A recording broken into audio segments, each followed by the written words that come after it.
로마서 5장 5절부터 11절까지 보겠습니다. 로마서 5장 5절부터 11절까지 신약성경 개역개정판 245쪽입니다. 개역개정판 245쪽 로마서 5장 5절부터 11절까지입니다. 로마서 5장 5절부터 11절까지입니다. 찾으셨으면 아멘. 교도합니다. 제가 5절 읽습니다. 소망이 우리를 부끄럽게 하지 아니함은 우리에게 주신 성령으로 말미암아 하나님의 사랑이 우리 마음에 부은 바 됨이니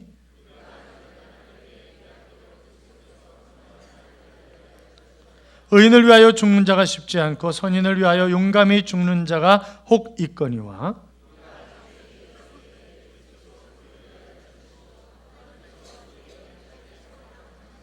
그러면 이제 우리가 그의 피로 말미암아 의롭다 하심을 받았으니 더욱 그로 말미암아 진노하심에서 구원을 받을 것이니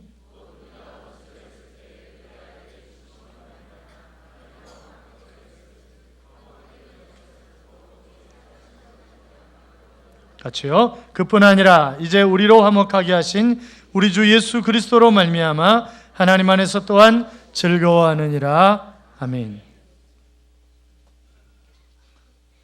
오직 십자가 이 복음 외친 지 30여 년이 지나도록 이렇게 복음을 외치고 오는 동안 나는 이런 말을 잘 이해할 수 없습니다.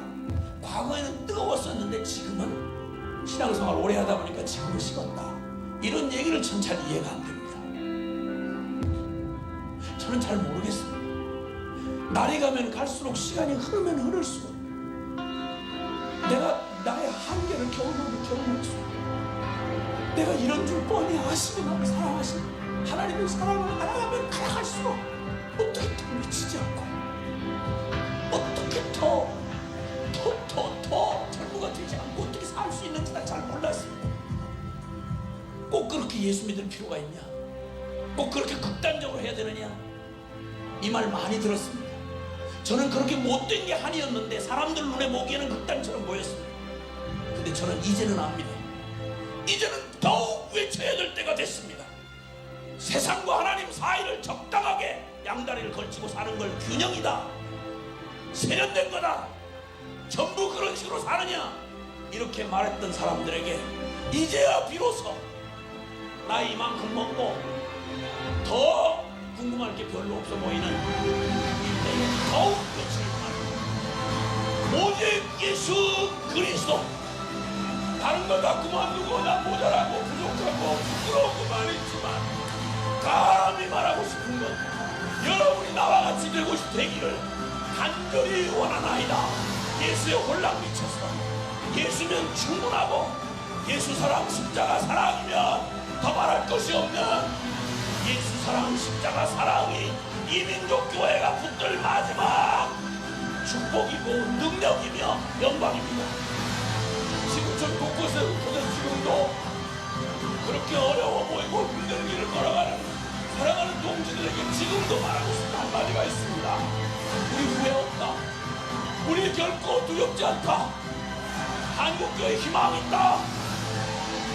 온 열방은 소망 있다. 그건 바로 예수 사랑 십자가 사랑이 있기 때문이다. 예수 핏값으로 산 삶, 예수 핏값만큼 살다가 주님 만납시다. 주님 지금 막 오고 계시는 중이십니다. 우리도 주님에게 달려가는 중입니다.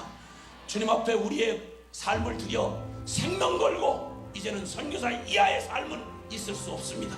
복음에 합당한 삶으로, 복음의 가치로, 오직 믿음, 오직 예수 사랑으로 우리 자신을 목숨 건 순종으로 우리 함께 지금까지 못 살아본 우리의 믿음의 삶을 지금 오늘 이 밤부터 주님 앞에 드리십시다. 한 선교사님의 처절한 외침입니다만 아프리카 가나에 있는 케냐에 있는 인시완 박명화 선교사님이 지금 학생들 10명과 함께 물도 전기도 없는 오지로 선교하러 들어가서 연락이 되지 않고 있습니다. 무사히 선교 사명을 잘 감당하고 건강하게 돌아올 수 있도록 여러분 기도해 주시기를 부탁을 드리겠습니다. 우리 같이 인사하시죠. 주의 이름으로 잘 될 것입니다. 더 잘 될 것입니다. 끝없이 잘 될 것입니다. 아멘. 잘 되시되 끝없이 잘 되시기 바랍니다. 미국의 언론 재벌인 윌리엄 허스트라고 하는 사람이 있습니다. 이 사람의 집은 정말 어마어마한 그런 저택입니다. 그런데 이 사람의 취미 생활이 있는데 고미술 작품들, 그래서 그림들, 조각들 이런 것을 모으는 것이 그의 취미 생활이고 그것이 돈이 얼마가 들어가든지 어떻게든지 손에 넣는 것입니다. 그런데 어느 날 신문을 읽다가 정말 귀중한 그런 그림이 있다고 하는 사실을 알고 비서에게 시키는 거죠. 야, 빨리 알아봐라. 전 세계 화랑 다 뒤져서라도 그 그림을 반드시 손에 넣어야 된다. 그래서 수개월 동안 이 비서진들이 화랑을 계속 전 세계를 뒤져가지고 드디어 그 그림을 찾아냈습니다. 그런데 그 그림은 허스트 집의 창고에 있었습니다. 참 기가 막힐 노릇이죠. 세계에서 가장 좋은 그림이라고. 자기가 정말 가지고 싶은 그 그림이 자기 집 창고에 있는데 그걸 전혀 모르고 누리지 못한 것입니다. 어쩌면 우리도 이 허스트 같은 그런 삶을 살아가고 있는지 모릅니다. 하나님이 예수 그리스도를 구주와 주님으로 영접한 사람들에게 주신 최고의 선물이 있는데 그것을 알지 못하고 누리지 못하고 그렇게 살아가는 삶이 우리의 삶은 아닌가 하는 그런 생각을 하게 됩니다. 하나님은 우리에게 소망을 주신 하나님이십니다. 자, 5절 보세요. 5절 같이 읽어요. 소망이 우리를 부끄럽게 하지 아니함은 우리에게 주신 성령으로 말미암아 하나님의 사랑이 우리가 마음에 부은 바 됨이니 아멘. 우리가 약할 때, 우리가 죄인 되었을 때, 우리가 원수 되었을 때 하나님께서 이러한 때에도 우리의 소망이 부끄럽지 아니하도록 성령으로 말미암아 하나님이 역사하신 것입니다. 미국 워터게이트 사건의 주역으로 그 감옥에서 예수 그리스도를 만나고 이곳이야말로 전 세계 그 어떤 곳, 아니 내가 가본 가장 좋은 곳, 가장 기쁜 곳, 가장 평안한 곳이라고 외쳤던 찰스 콜슨이 그 교도소 안에서 본 어게인이라고 하는 책을 썼다고 그랬죠. 그런데 그 책에 보면 감옥 안에 세 종류의 사람이 있더라 그랬습니다. 전혀 희망이 없기 때문에 벽에다가 머리 치박고 막 죽으려고 몸부림치는 한 그룹이 있고, 모든 것을 포기하고 감옥 구석에 주저앉아가지고 그냥 자기의 삶을 비관하면서 사는 그런 그룹이 있고, 또 한 그룹은 마치 내일 출소할 것처럼 아주 얼굴도 깨끗이 닦고 항상 나가서 운동하고 막 팔짝팔짝 뛰면서 내일 나가서 뭔가 일을 할 것 같은 그런 삶을 살아가는 사람들이 있더라는 거죠. 여러분, 그렇다고 한다면 우리가 어떤 모습으로 살아가야 되는 것입니까? 우리는 어떤 환난이나 역경이 있다 할지라도 굴하지 아니하고 오히려 환난 가운데 즐거워할 수 있는 그런 삶이 우리의 삶이 되어야 합니다. 왜냐하면 하나님이 우리에게 소망을 주시기 때문에 그렇습니다. 그래서 우리 그리스도인들은 환난 중에서도 소망을 누리는 사람들이기 때문에 그 소망을, 주님께서 주시는 그 소망을 누리며 살아야 됩니다. 사랑하는 여러분, 서두에 윌리엄 허스트 이야기를 했습니다만 최고의 보물을 가지고 있으면서도 그것을 모르고 그것이 주는 그런 복을 누리지 못하는 삶, 그런 삶을 우리가 살아서는 결단코 안 될 것입니다. 하나님께서는 예수 그리스도를 구주와 주님으로 믿는 사람들에게 바로 최고의 선물을 주셨는데 그것은 우리를 의인이라고 칭해 주신 것입니다. 죄의 종로로 타던 우리를 하나님의 백성으로 받아들였고, 또 하나님과 원수였던 우리를 하나님과 화목한 관계로 만들어 주셨습니다. 하나님의 은혜에 들어가는 그런 허락을 받았습니다. 그뿐만이 아니라 이 땅을 살면서 소망을 가지고 살아가도록 하신 것입니다. 이런 복을 우리가 누리면서 살아가야 되지 않겠습니까? 자, 하나님은 어떤 상황 속에서, 어떤 절망 속에서, 어떤 환난 가운데서도 우리가 그것을 이기도록 우리를 도우시고 우리와 함께 역사하시는 하나님이신데, 그러면 어떻게 이런 역사를 이루도록 하시는가? 첫째는 바로 하나님께서 우리에게 사랑을 부어주셔서 모든 것을 넉넉히 이기는 삶을 살아가게 하시는 것입니다. 기독교 신앙은 예수님의 십자가의 보혈을 믿는 그런 신앙이잖아요. 그런데 십자가의 복음이 무엇인가 라고 하는 것을 알려면 기본적으로 내가 세 가지 전제해야 할 것이 있습니다. 그것은 첫째로 하나님은 전지전능하신 하나님이라고 하는 사실을 믿는 것입니다. 여러분, 하나님은 우주 만물을 창조하신 하나님이십니다. 그 하나님은 우주 만물을 창조하셨을 뿐만이 아니라 오늘도 우주 만물을 운행해 가시는 그런 하나님이십니다. 그래서 바로 그 하나님, 우주 만물을 창조하신 하나님, 나를 이 땅에 보내신 하나님, 인간의 생사복을 쥐고 계시는 하나님, 그 하나님이 나의 아버지라고 하는 사실을 내가 먼저 믿어야 된단 말이죠. 뿐만이 아니라 죄의 심각성을 먼저 깨달아야 하는 것입니다. 죄가 얼마나 무섭고 더러운 것인가를 알아야 합니다. 죄가 우리의 영혼을 파괴시킬 뿐만이 아니라 우리의 육신도 파괴시킨다고 하는 사실을 분명히 기억해야 합니다. 죄는 하나님의 진노를 일으키는 것이고 죄의 결과는 죽음을 가져오는 것입니다. 그것을 분명히 알아야 된다고요. 또 한 가지는 예수님을 영접할 때 어떤 일이 일어나는가라고 하는 것을 우리가 알아야 하는 것입니다. 나의 구주로 믿을 때 바로 구원의 역사가 일어난다고요. 그리고 그 구원은 사람을 근본적으로 변화시키는 그런 능력이 있습니다. 그래서 예수 그리스도를 만난 사람마다, 구원을 얻은 사람마다 바로 삶이 완전히 바뀌는 것입니다. 그것은 굳이 아까 얘기했던 그 찰스 콜슨이라든지 그런 사람뿐만이 아니라 고재봉, 김대도 할 거 없이, 아니 우리 자신도 마찬가지잖아요. 예수님을 믿은 후에 우리의 삶이 바뀌지 않았냐고요.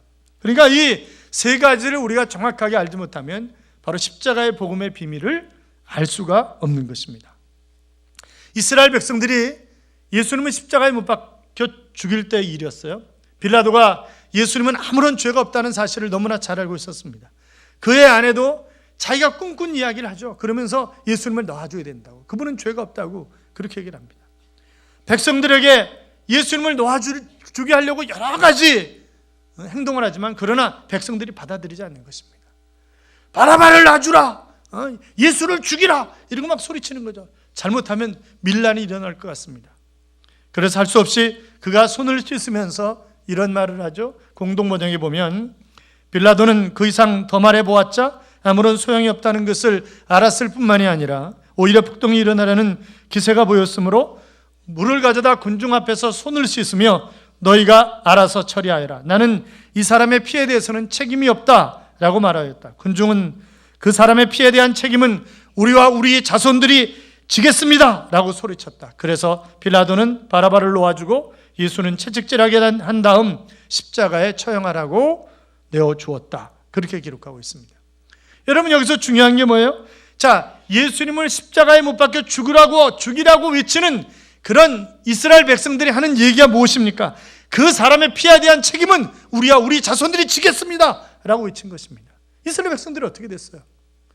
그들은 AD 70년에 예루살렘 성전이 철저하게 회파될 뿐만이 아니라 뿔뿔이 흩어져서 국제적인 미아가 되었습니다. 무려 1900년 가까이 말입니다.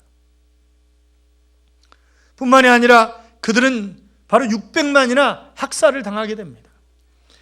바로 우리와 우리의 후손들이 책임을 지겠다고 한 그들이 그렇게 비참하게 책임을 지게 된 것입니다. 사랑하는 여러분, 우리가 그렇기 때문에 죄에 대해서 함부로 이야기해서는 안 된다고요. 죄는 정말 무서운 것입니다. 스위스의 철학자인 칼 바르트가 죽기 전에 미국에서 보내는데 어느 모임에서 한 사람이 이렇게 질문을 했습니다. 박사님, 지금까지 신학을 연구해 오시면서 가장 위대한 발견은 무엇이었습니까? 그렇게 물었더니 한참 생각하더니 가장 위대한 발견은 예수님이 나를 얼마나 사랑하시는가라고 하는 것이고 내가 그 사랑을 느끼고 살아간다는 사실입니다. 그것보다 더 위대한 발견은 없었습니다. 그렇게 대답을 하더라는 거죠. 저분이 정말 유명한 신학자이기 때문에 아주 대단한 대답을 기다렸는데 그 대단한 대답이 뭐였다고요? 예수님이 나를 사랑하고 계시고 내가 그 사랑을 느끼고 살아가고 있습니다. 그것보다 더 위대한 발견은 없습니다. 그렇게 대답을 하더라는 거죠. 사랑하는 여러분, 누군가가 나를 사랑하고 있다고 하는 것을 느낀다면 다시 힘을 얻고 얼마든지 일어설 수 있잖아요. 세상은 살만하다고 느끼게 되는 것입니다. 목회자인 제 자신도 마찬가지입니다. 저는 여러분에게 정말 큰 사랑을 많이 받았습니다. 제가 피곤하지 않도록 제일 좋은 차도, 그리고 산에서 산삼도 캐다 주셨습니다. 새벽마다 끊임없이 기도해 주시는 분들이 또 얼마나 많은지 모릅니다. 교회가 힘들고 어려울 때마다 그것을 넉넉하게 감당하는 그런 분들이 계십니다. 묵묵히 목사가 하자는 대로 순종을 해 주십니다. 그렇기 때문에 감사하며 다시 일어서고 또 지쳤다가 또 다시 일어서서 일하는 것 아니겠습니까? 사랑하는 여러분, 우리가 정말 하나님께서, 만왕의 왕이신 그분께서, 독생자 예수 그리스도를 나의 죄 때문에 내어주신 그 하나님께서 나를 지금도 여전히 사랑하고 계신다고 하는 사실을 내가 믿을 수 있다고 한다면 어떤 상황 가운데 있든지 나는 다시 일어설 수 있습니다. 죄인을 향한 하나님의 사랑이 부어질 때 가치 없는 존재가 가치 있는 존재로 바뀌는 것이고, 부끄러운 존재가 아름다운 존재로 바뀌는 것이고, 의롭지 못한 존재가 의로운 존재로 바뀌는 것이고, 이기적인 삶을 살아가던 그런 존재가 다른 사람을 섬기며 사는 그런 이타적인 존재로 바뀌어가는 것 아니겠습니까? 그런데 여러분 가만히 생각해 볼 것이 있어요. 2000년 전에 십자가에 못 박혀 돌아가신 그 예수님이 십자가에 못 박히신 그것이 나와 무슨 상관이 있는가? 그분이 흘리신 그 피가 나의 죄를 속하였다? 정말 그것이, 아니 2000년 전의 사건인데 그것이 지금 나와 무슨 관계가 있는가? 그런 의심이 들 때가 여러분 있지 않습니까? 이 질문은 논리로서 설명해서 납득시킬 방법이 없습니다. 그렇잖아요? 성령으로 영적인 경험에 눈을 뜨지 않고 하나님이 어떤 분이신지를 알 수 없고, 성령의 은혜가 아니고는 내 자신의 죄가 얼마나 큰 것인지, 그리고 그 죄가 어떻게 탕감받은 것인지 믿을 수가 없단 말이죠. 성령으로 십자가의 은혜를 경험하지 않고는 이 질문에 대한 해답을 줄 수가 없는 것입니다. 다만 할 수 있는 말이 뭐예요? 성령의 은혜로 예수님의 말씀을 믿어보세요. 그리고 성령의 은혜로 십자가 앞에 무릎을 꿇어보세요. 그러면 경험하게 됩니다. 그 얘기밖에 할 게 없다고요. 여러분, 내가 이해되지 않으면 아무것도 받아들일 수 없다, 그렇게 착각하십니까? 우리가 매일같이 컴퓨터를 사용합니다. 그렇지만 그 원리를 얼마나 이해하고 여러분 사용하고 계십니까? 이세돌이 알파고와 바둑을 두면서 우리가 과연 배운 바둑 교과서로 알파고의 수를 이해할 수 있는가 하는 그런 이야기를 했습니다. 지금까지 배운 것과 다르다는 거죠, 완전히. 여러분, 질병을 치료하기 위해서 여러분이 약을 드시면서 그 약의 효능을, 그 성분을 제대로 이해하고 드시는 분이 과연 얼마나 되겠습니까? 그렇잖아요? 이런 일상적으로 하는 일조차도 이해하지 못하는 것들이 허다한데, 하물며 영적인 신비를 내 작은 머리로 다 이해할 수는 없는 것입니다. 십자가의 신비를 논리적으로 설명해서 그렇구나, 그렇게 설득시키는 것이 거의 불가능하다고요. 그런데 놀라운 사실은 믿을 수 없는 십자가의 사건이 내가 믿고 있다고 하는 사실입니다. 이것은 성령의 능력으로 믿어지는 것이지 인간의 머리로 될 수가 없는 그런 일이라고요. 사랑하는 여러분, 이것은 하나님의 크신 사랑입니다. 사랑이 아니면 불가능한 것이라고요. 결혼을 앞둔 아가씨가 유명의대를 나온 그런 청년과 교회에서 만나서 교제를 했어요. 같이 성가대 봉사를 하고 또 청년회에서 열심히 일을 하고 결혼 이야기까지 나오게 되었는데, 교제할 때는 몰랐는데 막상 결혼 이야기가 나오게 되니까 커다란 고민에 빠지게 되었습니다. 그 아가씨의 집은 부자는 아니었지만 그래도 딸이 장차 의사 부인이 된다는데 못해도 신혼집 차릴 25평짜리 정도 되는 집은 사줘야 되지 않을까 고민을 하는 거죠. 그래서 딸과 부모가 의논을 하면서 너 지금까지 직장 다니면서 모은 돈이 얼마냐? 얼마예요? 그래가지고 그러면 우리 조금 대출 받고 그래서 25평짜리 집을 사주자, 그렇게 생각하고 있었는데 신랑들 집에서 아파트는 50평 이상, 그리고 병원 지을 3층 건물 하나, 그렇게 요구를 하는 거죠. 이 아가씨는 정말 이 남자를 사랑했어요. 조건 때문이 아니라 그냥 사람이 좋아서 사랑한 것입니다. 그런데 결혼을 할 수가 없는 거죠. 왜요? 조건적인 사랑을 신랑 집에서 요구를 하니까. 그것은 참 사랑이 아닙니다. 여러분 서로 사랑해서 결혼한다고 하지만 돈이 없으면 할 수 없는 그런 사랑 아니에요? 실패하면 헤어질 사랑이고 병들면 내던져버릴 그런 사랑 아니냐고요. 그런데 여기 또 다른 사랑 이야기가 있습니다. 무조건 나의 모든 죄 문제를 해결해 주겠다고 십자가에 독생자를 내어주신 바로 하나님의 사랑입니다. 찬송가 304장 보면 그 크신 하나님의 사랑이라고 하는 찬송가가 있습니다. 리먼이라고 하는 분이 이 노래를 지었는데 하나님의 크신 사랑을 말로 다 형용 못한다고 그렇게 고백을 합니다. 그리고 후렴 부분은, 뒤에 부분은 병원 벽에 있는 낙서를 자기가 옮겨다가 써서 붙인 거라는 거예요. 그게 안 붙으면 도무지 노래가 될 것 같지 않더라는 거죠. 하나님 크신 사랑은 증량다 못하며 영원히 변치 않는 사랑 성도여 찬양하세. 사랑하세. 그걸 안 붙이면 노래가 안 되겠더라는 거예요. 사랑하는 여러분, 측량할 수 없는 하나님의 사랑을 느끼십니까? 또한 하나님의 사랑이 부은 바 되었다고 하는 사실을 믿으십니까? 이 하나님의 사랑에 대한 확신이 바로 능력이고 위로고 평안이라고요. 이러한 하나님의 사랑으로 인해서 우리가 가진 소망이 부끄럽지 아니하고 우리가 날마다 힘있게 승리하는 그런 삶을 살아갈 수 있는 것입니다.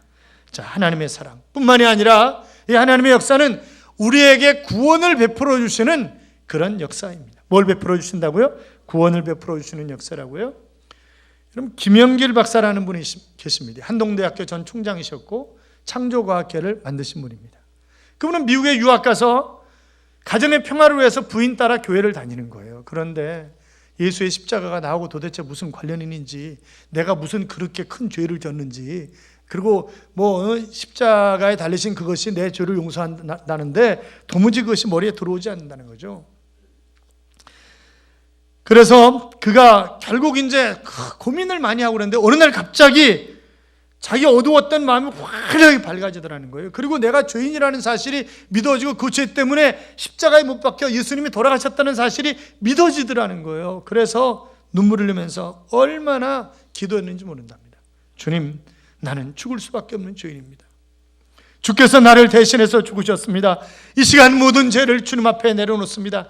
그리고 얼마나 통곡하면서 시간 가는 줄 모르고 기도했는지 그 구원을 베푸신 하나님의 은혜에 찬송하며 기도했습니다. 그런데 다음날 아침에 출근하는데 똑같은 길인데 완전히 다른 길로 보이고 똑같은 하늘인데 완전히 다른 그런 하늘로 보이고 똑같은 사람인데 완전히 다른 그런 사람들로 보이더라는 거죠.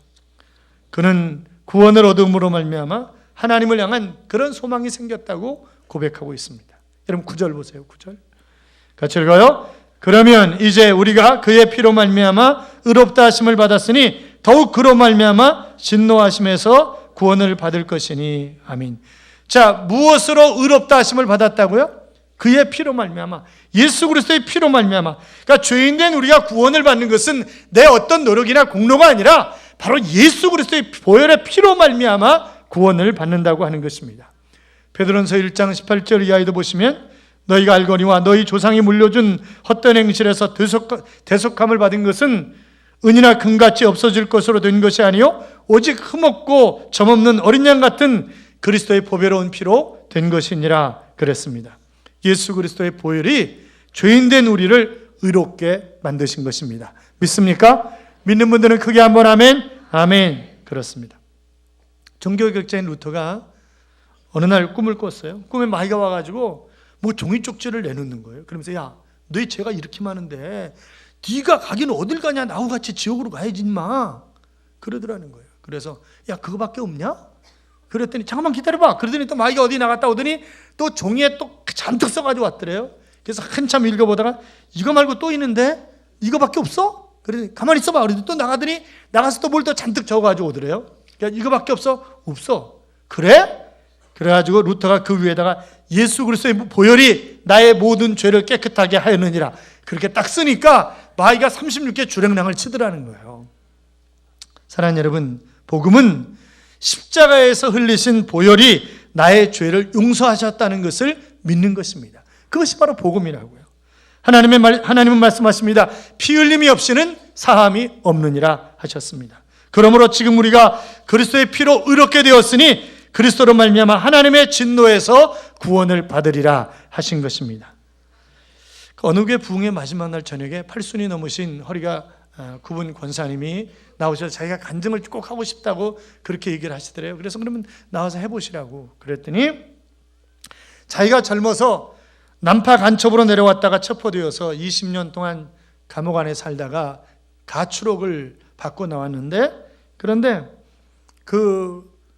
지금까지 자기가 살아오면서 내가 죄 용서 받았다. 나는 이제 자유인이다. 그렇게 살아왔는데 보니까 내가 그것은 가짜의 삶이었다. 가짜의 믿음이었다고 그러면서 자기는 그 공산당원이 되고 또 간첩이 되어가지고 목적을 이루기 위해서 수당방법을 가리지 않고 무슨 짓이든 다 했다고 합니다.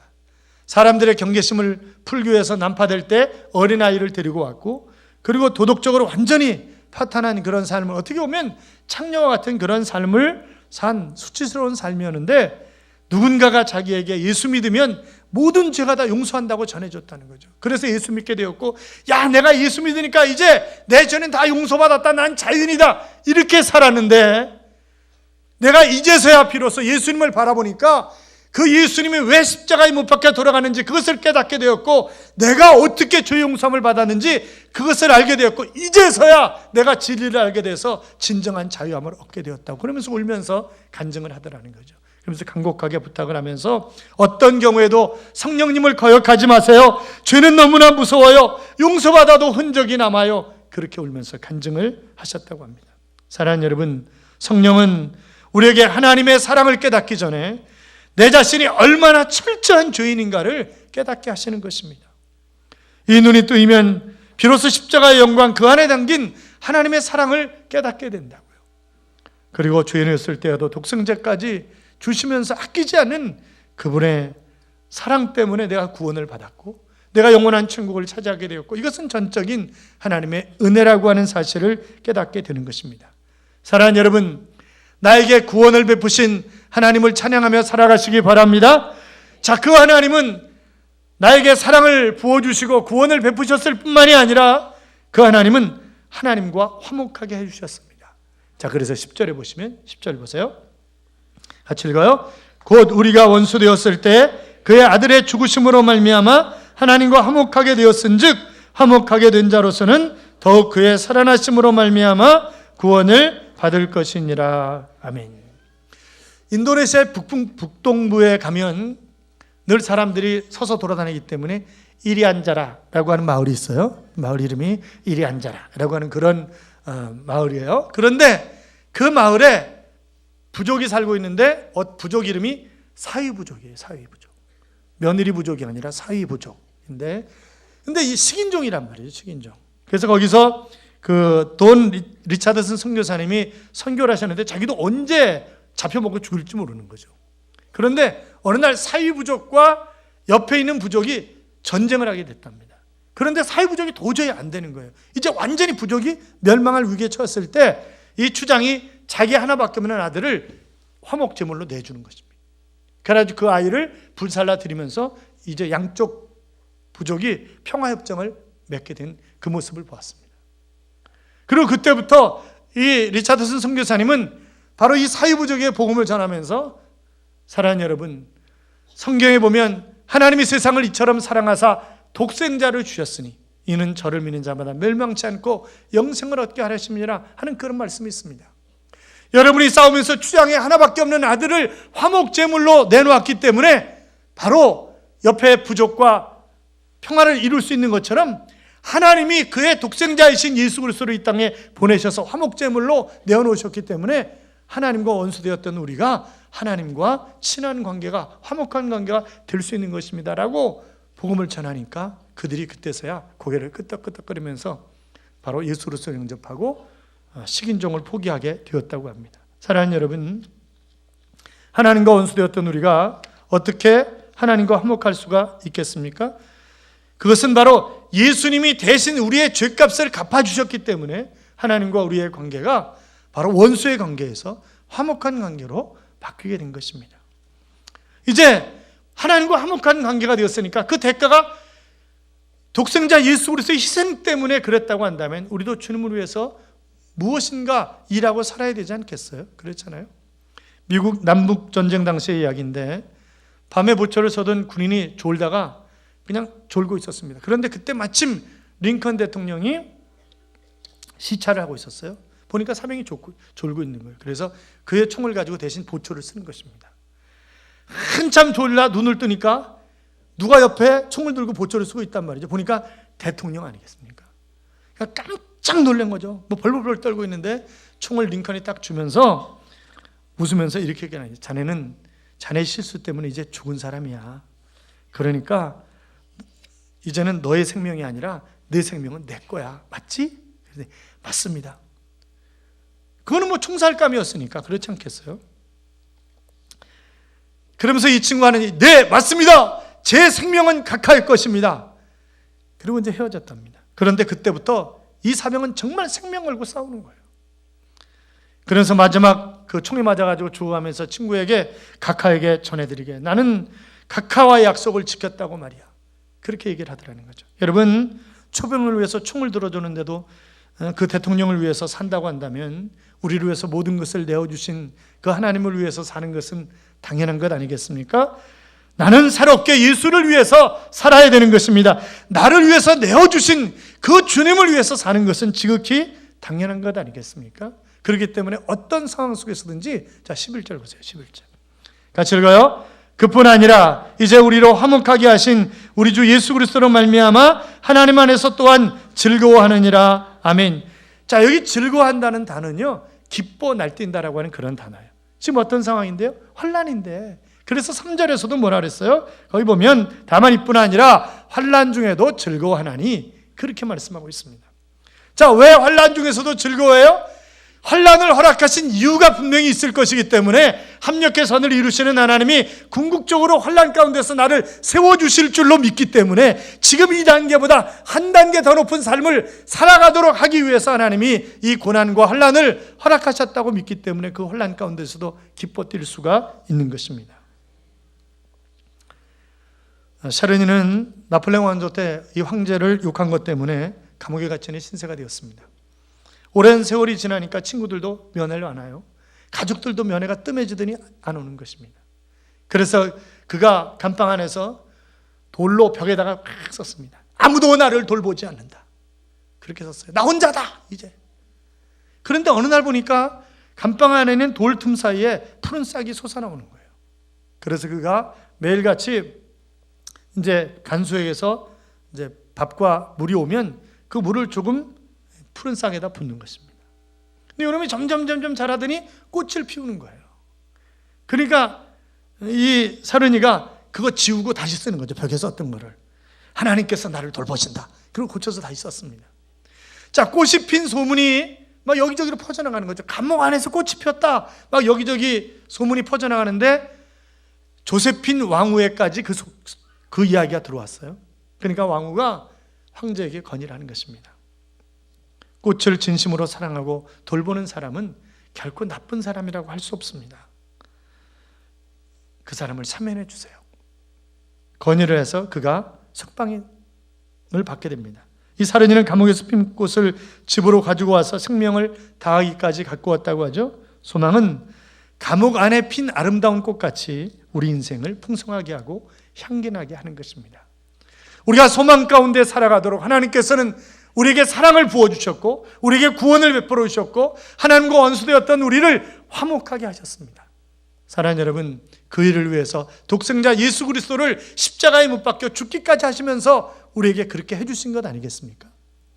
그 하나님의 은혜를 깨닫고 이 한 주간 새벽에 깨어서 기도하면서 그 하나님을 위하여 내가 어떻게 살아갈 것인가를 진지하게 고민하고 하나님의 영광을 위해서 이사야 43장의 표현처럼 증인의 삶을 그리고 찬송하는 자의 삶을 멋지게 살아 주님의 기쁨이 되는 그런 하나님의 자녀들이 되시기를 주님의 이름으로 축원합니다. 기도하겠습니다. 우리가 합심해서 기도합시다. 우리에게 베푸신 하나님의 은혜를 생각하면서 그 은혜 때문에 소망을 붙잡고 살아가는 삶이 우리의 삶이 되도록 기도합시다. 같이 기도합니다. 살아계신 하나님 아버지 감사합니다. 영원한 인도하시고